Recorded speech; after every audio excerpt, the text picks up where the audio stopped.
Thank you very much. I'd first like to thank the people that have invited me here, in particular Dr. Mansour. It's been a pleasure to come here, and I feel like I've kind of gone 360 degrees. My days working in IVF began kind of in Egypt, and I hope they're not over yet in Egypt, but they've brought me here. I first began working in IVF. I was a molecular biologist, but I'd done a lot of work in embryo transfer in cattle. And while I was at the Salk Institute, I was contacted by Mustafa Abu Zaid, and he gave me my first job in Michigan, and that's where I began doing IVF, is working with Mustafa. So it's a pleasure now to come back and return here. And I was actually very much enjoyed when as I walked out of the last section and ran into Mohammed Fazi, who I have talked with for over 8 years on the internet and have never met, and finally been able to meet him. So this has been a very pleasant experience for me, and I thank you. Instructing people how to warm eggs, and I travel throughout the world doing that. And I've picked up some secrets that I hope will be of benefit to you as you continue your egg freezing and try to perfect it. Knowledge is the power, but wisdom is the good use of knowledge.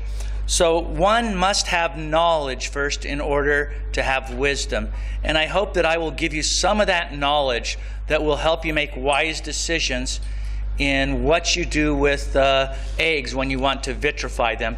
And I'll mainly be addressing vitrification of oocytes, although any of this is applicable to blastocysts also. Vitrification has changed how we practice medicine. We can really rely on embryos, vitrifying them, and using them for future pregnancies. It's not like when we used to freeze 8-cell embryos by slow cooling, or 2- and 4-cell embryos by slow cooling. We might have a pregnancy rate of 20%. But with vitrification, it's often possible to have a pregnancy rate of around 50%. Part of this is because we're, once again, vitrifying blastocysts, which are much more advanced and will tend to develop into pregnancies a lot more readily than the 8-cell embryo. But vitrification also allows us to treat patients more safely.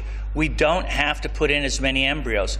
We can afford to put in one embryo and vitrify the rest, knowing that there's a very, very good probability they will all survive and they will all be great for transfer. Also, if we have a case where we have severe ovarian hyperstimulation syndrome, we can also vitrify everything. We don't have to gamble and place back an embryo hoping that the patient doesn't get sick. The technique that we actually use to vitrify embryos and oocytes is ultra-rapid cooling. And what we're trying to obtain is vitrification. And that's a very important distinction, because when we were doing slow cooling, in fact, that embryo was undergoing vitrification. There's good evidence that in slow cooling, embryos were being vitrified. Now we're doing vitrification, but we're trying to vitrify both the intracellular and the extracellular fluids. Let's see. Okay, I'm doing something wrong here. There we go. So these are a couple things that I've already brought into up. One of the most common problems that I've seen as we begin doing vitrification is that when I am working in a lab, it's often felt that to vitrify oocytes, I just need to do the same thing that I do for vitrifying blastocysts. And this is usually an error, because as you'll see through this presentation, the blastocyst can handle a lot more. The cells are smaller, and the membrane of the blastocyst is much more permeable than the oocyte. So you can have a little bit of slop in not having the right temperature, or having more time or less time, and you can still successfully vitrify a blastocyst. First, let's investigate why we do what we do. Why do we vitrify oocytes and blastocysts the way I've mentioned? First of all, here's a short quiz for each of you. If you want to answer these questions in your head, and then I'll go over the answers at the end. Does vitrification occur in slow cooling? I think I've already answered that one. It does. Does recrystallization or devitrification always result in cell death? Third, do current vitrification methods reach equilibrium, meaning you have the same concentration of vitrificants outside as you do inside of the cell? Also, why do we use 2 cryoprotectants usually when we vitrify instead of 1? And finally, is the intracellular concentration of the cryoprotectants higher in slow or ultra-rapid cooling? And some of these answers might surprise you. First of all, in vitrification, our goal is to get the solutions to form a glass. When we have a glass, there is no translational movement. There's no rotational movement of these molecules. There's only vibrational movement. So everything is frozen, but it's not in a crystalline, organized way. It's often been referred to as a non-crystalline amorphous solid. The slower the cooling or the warming rate, the higher the probability of forming ice crystals. And it is these ice crystals that form, especially if they are large, that will damage cells. In cooling, and especially in warming, we need to have a rapid enough rate to get through to what we call the glass transition temperature, the temperature at which a glass can form, which for the solutions that we use is about -110 to -120 degrees centigrade. If we don't get that from room temperature to that glass transition temperature fast enough, ice crystals will grow. And as you waste more time getting there, the ice crystals will get larger. Ice crystals damage tissue by slicing through them. It's a mechanical process, just as you'd imagine. Not only is tissue damaged, but more importantly, cells are destroyed. The larger the ice crystals, the more the damage is done. When there's water and ice during warming or even cooling, sometimes you can have both of those forming before glass formation occurs or before the glass melts. And when you have that, you could have a sheet of ice that would make shear energy that could go ahead and damage your egg or your blastocysts. And I think oftentimes when we see these cracked zonas from vitrification, it's probably not the small ice crystals that have caused this, but it's probably the shear energy of this ice front as it moves through the solution, and we've made some error. There's evidence that the primary damage to vitrified cells is due to this process called recrystallization. So that is what happens as it's warm, as a cell is warmed, you have ice crystals that form. To avoid this damage, there have been a lot of techniques that have been developed to avoid this, but it's kind of a balancing act. The process involves trying to get a rapid cooling or warming and get to the glass transition temperature or above to room temperature as quickly as possible. This is just one typical protocol used for vitrification of oocytes, and I just wanted to show it up here as a demonstration of what is commonly used. This is a Kitasato method. As you can see, we have ethylene glycol and DMSO that are both mixed together in equal proportions. And this was discovered quite a while ago, that you could decrease the toxicity of these cryoprotectants, which can be toxic at these high concentrations. Because if you want 30% of cryoprotectant, you can actually get the same concentration by having 15% of ethylene glycol and 15% of DMSO. And they'd be just as effective, but they would be less toxic because each of those probably affects the cells in a different method, causing the toxic problems. This also shows that there's about a 15 to 20 minute exposure to the ES solution, the equilibration solution, which is the 7.5% concentration. Then 60 seconds in the vitrification solution. This shows it goes through 2 steps of vitrification solution, and then a very quick plunge into liquid nitrogen. The cooling rate when we do this in an open device is probably in excess of 20,000 degrees centigrade per minute. If we use a closed device, the cooling rate is probably in the range, if it's a closed device and you plunge the whole device, it's probably around 2,000 degrees centigrade per minute. So there's a 10-fold difference in cooling rate and also in the warming rate, depending on whether we use a closed device. A closed device is a device that has a cap that's placed on it that is impermeable, and then you plunge it into liquid nitrogen. An open device, the eggs are placed onto the device and the actual oocytes contact the liquid nitrogen, and then you place a cap on them. So the open device cools down more rapidly and warms up more rapidly. This is a typical warming protocol. Sometimes you'll have people refer to it as a thaw protocol, which probably isn't as correct, but you'll still hear that, and it's hard not to say it when one of the solutions we use is commonly called TS, for thawing solution. But you can see the TS here. It's very important that it is at 37 degrees centigrade. It needs to have a large enough volume so that the mass of the device that you are placing into the solution, so that it will not affect the temperature of the solution. Because if you have very small volume, you place the device into the solution and it will chill that solution and you won't reach the rapid warming rate that you want to obtain. Then it goes into a dilution. That first solution is 1 molar sucrose. The second solution, DS, is a ½ molar sucrose. And then the next two are culture media, but they have, they're usually are heaps-based media so that you can use them on the bench top. We normally try to warm up these oocytes with about 2 hours prior to ICSI, somewhere between 2 and 3 hours.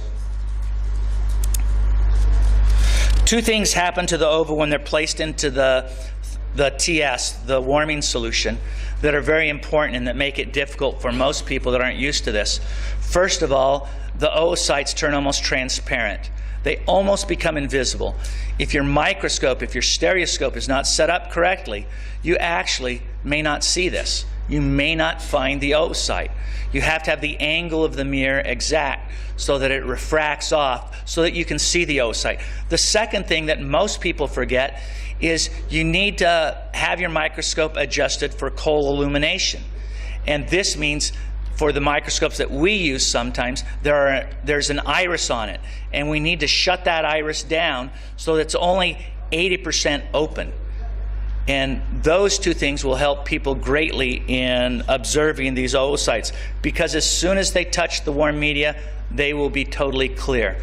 No one warned me of this ahead of time, and when I saw these oocytes turn clear, I thought I've done something wrong to them.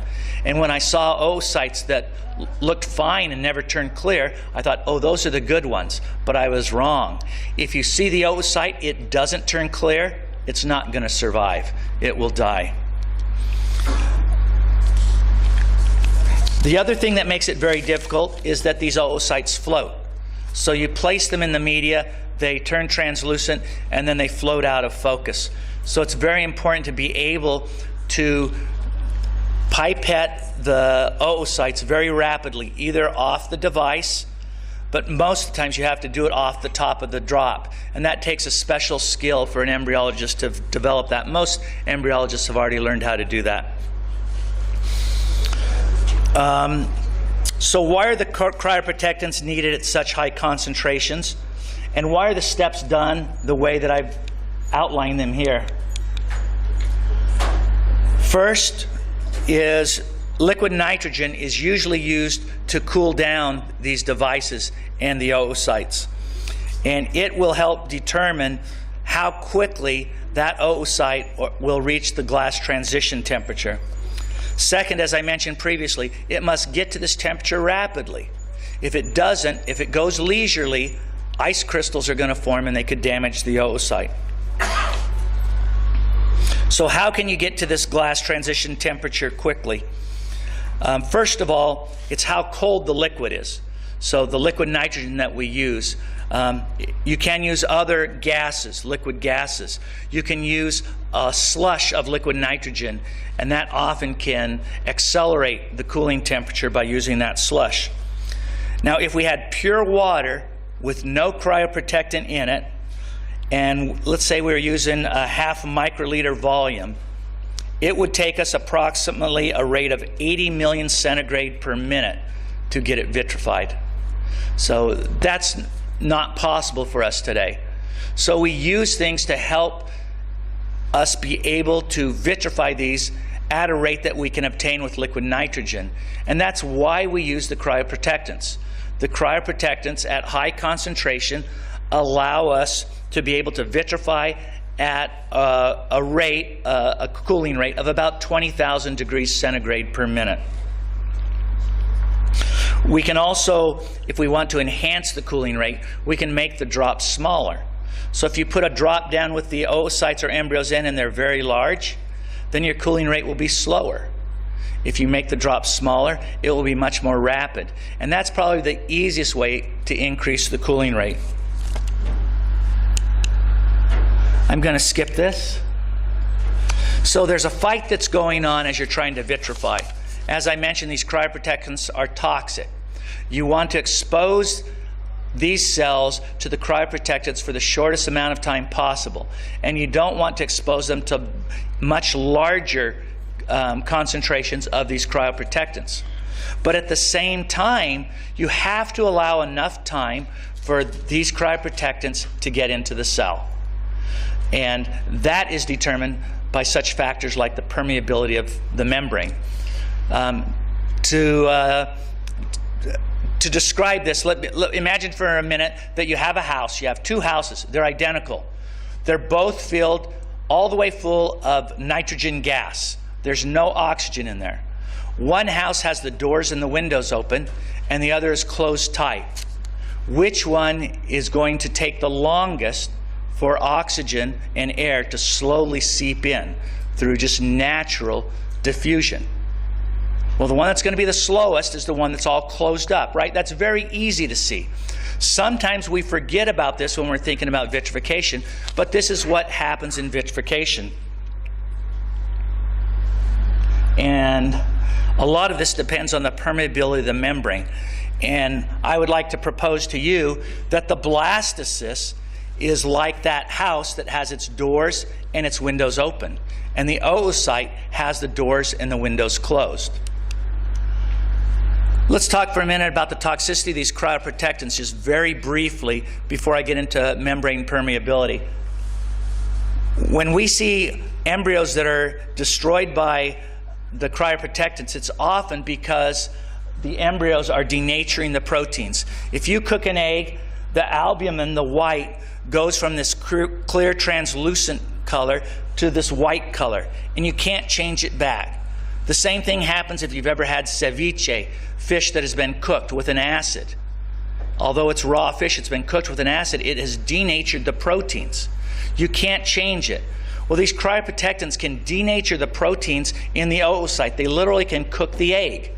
And what it does is it doesn't disrupt the order of the amino acids in the protein, but it changes their secondary, their tertiary, and their quaternary structure. In other words, the beta helices, the beta sheets, those are destroyed. The alpha helices, those are destroyed. Any disulfide bonds, those are destroyed. And oftentimes this is irreversible. So having these cells exposed too long to cryoprotectant can basically cook our cells and make them so that they'd be totally unviable. Now, in order to avoid this, we need to try to get the solutions, the cryoprotectants, into the cells as quickly as possible. Well, this is one method that can happen. I mentioned diffusion. This is passive diffusion, where if you put something in a high concentration, the molecules will bounce around and slowly move into an area of lower concentration. Now, in cells, we have several methods of transport into a cell membrane. I'm going to disregard the active transport, which requires energy, and that's the one that's over here, or the carrier mediated also, and talk about two methods of briefly of passive transport. First, simple diffusion we've talked about. That is where the thermal energy, the kinetic energy of the molecules bounce around, and they then will find a place of lower concentration where they will enter. In the cell membrane, this is difficult because the cell membrane, remember, is a bipolar membrane. It doesn't want to let in polar molecules. Yet these cryoprotectants are polar molecules. We don't know how, but they can get in through passive diffusion through the cell membrane. So it's like trying to get air into a house where the windows and the doors are closed. There are some small cracks where they'll get in. But the other thing that we see is channel-mediated transport. This is usually facilitated by such proteins as aquaporins. Aquaporins are proteins that form channels, and in general, they only permit the passage of pure water through them in and outside of a cell. But there is an aquaporin that will allow ethylene glycol and other cryoprotectants in and out, and it is called aquaporin 3. So when people have examined blastocysts and oocytes for aquaporin 3, you can imagine what they found. Aquaporin 3 is found in blastomeres. There's holes punched through the cells. There's little pores or channels.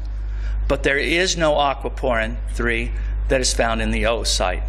And this is in part what makes the oocyte much less permeable, and which means we must allow more time or increase the temperature in order to get solutions to move in and outside of the cell.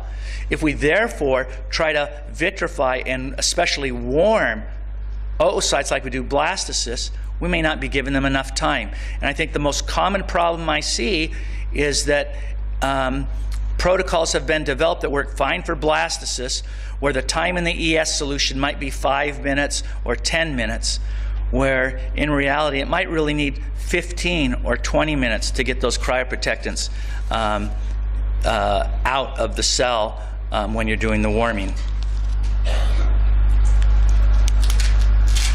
This is just a diagram of an aquaporin. You can see it has a channel here. It has some guards here that keep out maybe cations or anions, and it only allows pure water to flow in and out. But aquaporin 3 will allow ethylene glycol, we know, to go through the pores. So let's talk for a minute about the permeability of the cells. Remember that the practical outcome is oocytes require more time and higher temperatures to get the same amount of cryoprotectant or water inside and out of a cell when compared to an embryo. It appears that most cooling methods using most carriers, whether the carrier is an open system or a closed system, that the cooling temperature is sufficient to allow for glass formation. The problem comes, though, when we talk about looking at warming temperatures. So this is a nice study that was done by Mazur and Secchi, and this was done on mouse oocytes. The important thing to watch here is this top line up here. Notice that each of these lines is a different warming rate. So this is a low warming rate, this is a high warming rate, and over here is the cooling rate. When they used a warm, rapid warming rate, you can see right here, it did not matter what the cooling rate was. Even at 100 degrees centigrade per minute, that was sufficient to be able to have vitrification and survival of these oocytes. So what the take-home message for this is, the most important part of vitrification or ultra-rapid cooling is probably what is the temperature at which you're warming your cells. And in most cases, you could use an open or closed device, and you'd have sufficient cooling velocity, but it would be inadequate for warming potentially. Or it could be on the border, depending on how you do things. And I think that is what we see, is that we see often we make minor changes that change that warming rate from being sufficient to being insufficient, and we have recrystallization that occurs. So let's look for a second at what can happen in your techniques. This is the applied part of the lecture. So this started for me because I was at a new institute. I was working, and I was asked to try to troubleshoot their problems they were having with warming of vitrified banked ova. And when I was there, I started from the beginning, and I started doing a QC analysis of all the parts of their warming. And what I found out is there are many places in warming where we can make small errors that can add up to significant outcomes. So first of all,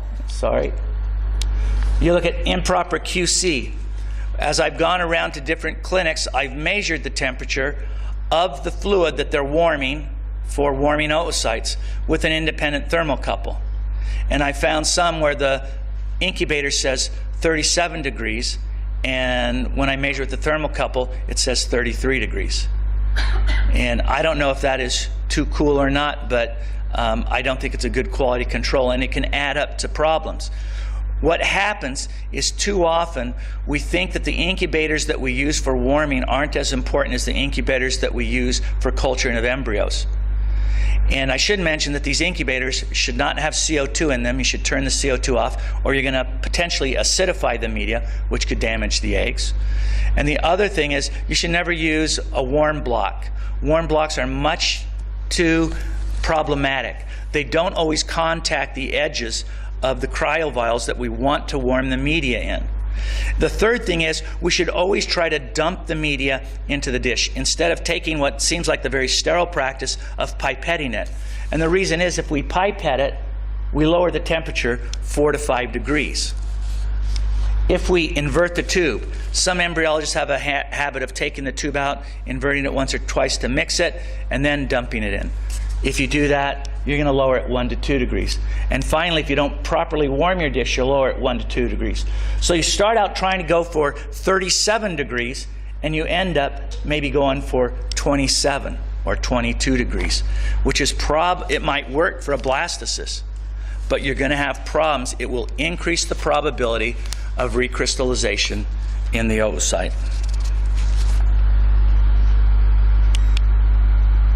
So here's my take-home message now that I've got just 3 slides left. First, ova are not embryos. The permeability of the membranes is different. You need to develop the skills of vitrifying and warming ova separately from your blastocyst skills, just like your skills for ICSI are developed separately from your hatching skills.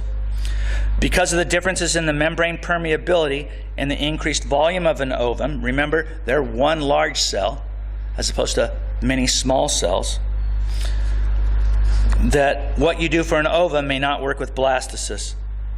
Next, because of differences in temperature, in membrane permeability, temperature and time are going to be more critical for ova. Third, you need to validate your system. You need to have a thermocouple that will measure the temperature of the solutions that you're using.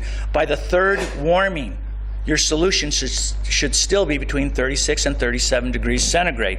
If not, you need to get a different warming device.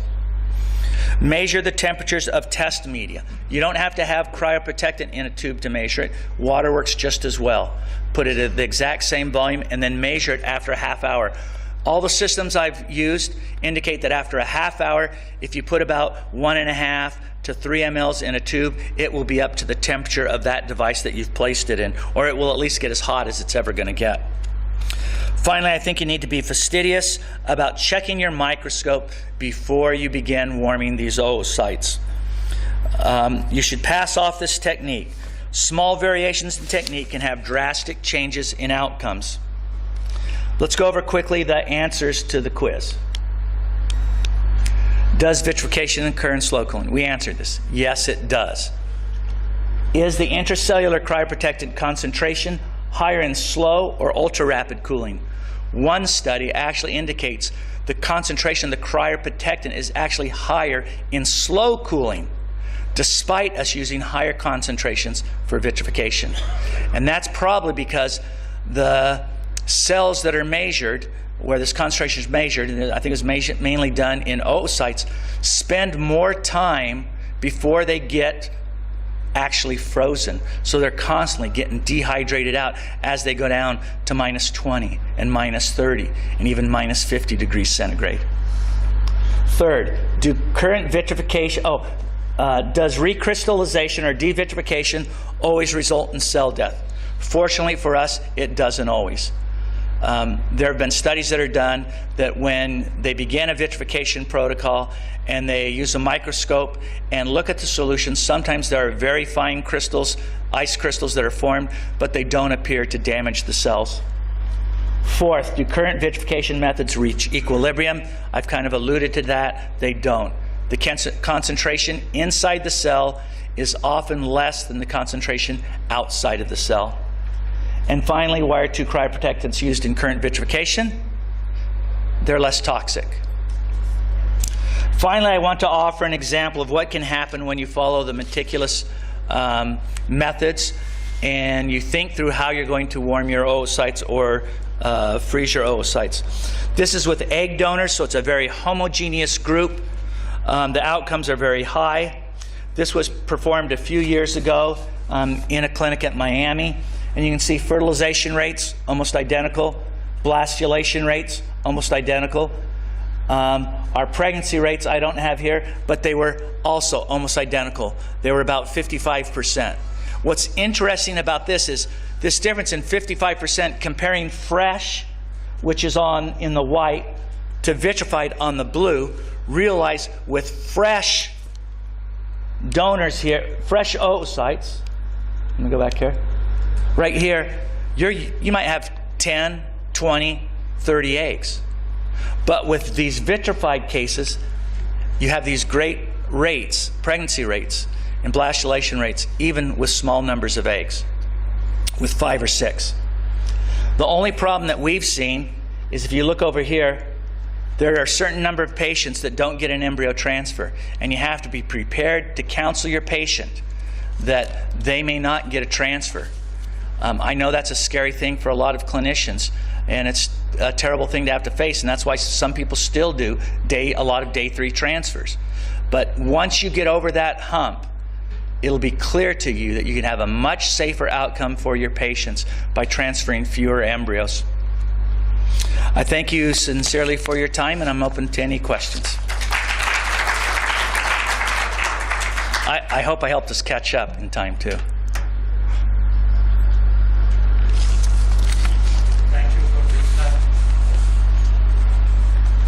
Thank you for this nice presentation, and the floor is open for any questions.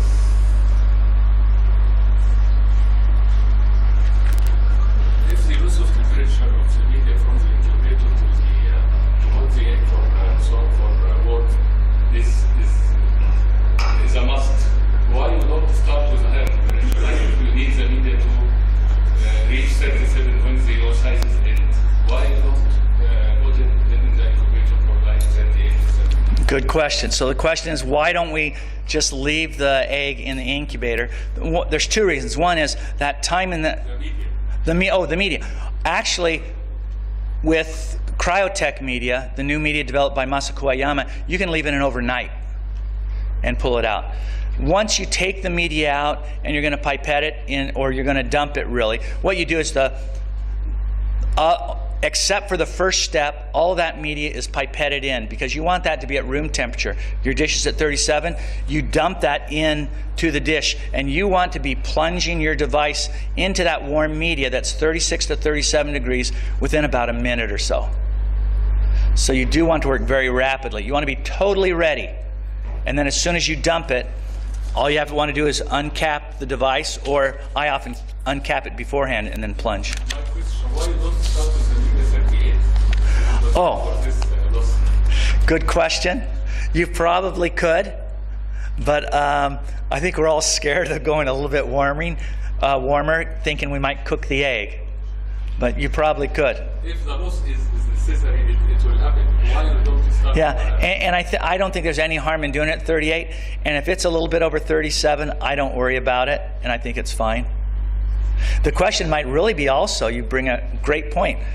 Maybe we can even warm these at warmer temperatures. No one's really looked at it. We don't know that it's going to damage the egg. It may actually be beneficial to do it more rapidly and have less ice crystal formation. Unfortunately, a lot of these methods, I say they're done kind of empirically. I mean, there's research that's done to look at recrystallization, but once we have a technique, there's very little research done to see what happens to the solutions when we're using that exact technique. We don't know the concentration, for example, inside of the egg at the time of plunging into liquid nitrogen, the concentration of cryoprotectant. No one's measured that I know of. Can I just ask, how important, how quick you freeze the eggs from collection? Good question, yeah. We try to do it within an hour. We want to, let me put it this way, we like to start it within an hour. So we don't want to wait too long. I think the longer we wait, the more problems you have, but we all know, we're left in a bind sometime, the man can't collect, and we don't know for 3 or 4 hours later after trying several methods, we're left with still vitrifying the eggs. And you know what, we have good results from that.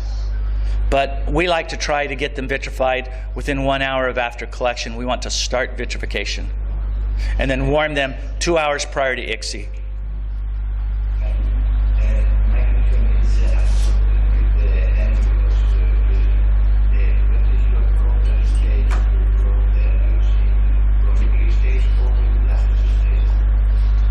Well, that's a good question. I actually always prefer the blastocyst stage, and I think there's several reasons. I think especially in the United States where people are going more towards doing biopsies on a lot of embryos, maybe 50% of patients have biopsies on everything in some groups. And so I think that gets us more into looking at blastocysts. I really think though that doing the blastocysts, you've got a lot of give in how you vitrify and how you warm. If you kill half the cells, theoretically it will do fine. If you kill half the cells of a zygote, it's dead. That's the only cell it has.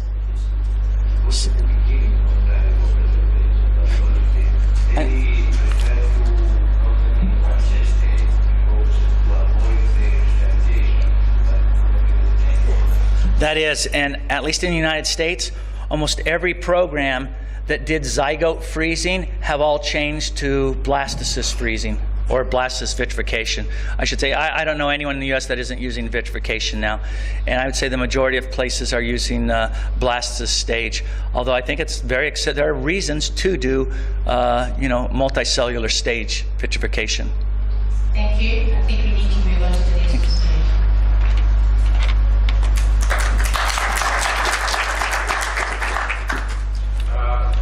It's my pleasure to chair this session, Professor Steve Bayer, and our next presenter is Rahman Shadur. He's a lecturer of the Ghana of Egypt. Graduated from Harvard University, and did his fellowship in France in Montpellier, and currently is a consultant for PRT at Egyptian IDS. Dr. Rahman is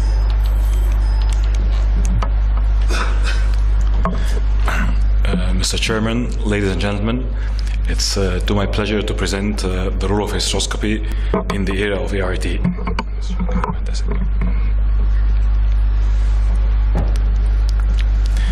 This is the type of information we are getting these days. Hysteroscopy, why is it essential before IVF?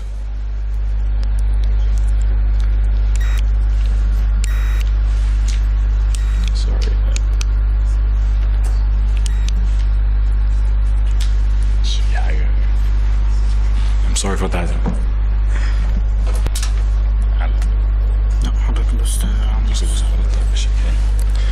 I'm sorry, this is the type of information we're getting these days. Hysteroscopy, why is it essential before IVF? Hysteroscopy before starting IVF treatment is a must. You won't always be offered one, but insist on it, and you cannot bake a cake before checking the oven. But where is the evidence? Depending on their type and severity, the endometrial pathologies can contribute to decreased IVF success. Examples of these anomalies include endometrial polyps, submucous fibroids, intrauterine synechia, malformation of the uterus, and uterine endometritis. The reported incidence of uterine pathologies in infantile patients varies greatly between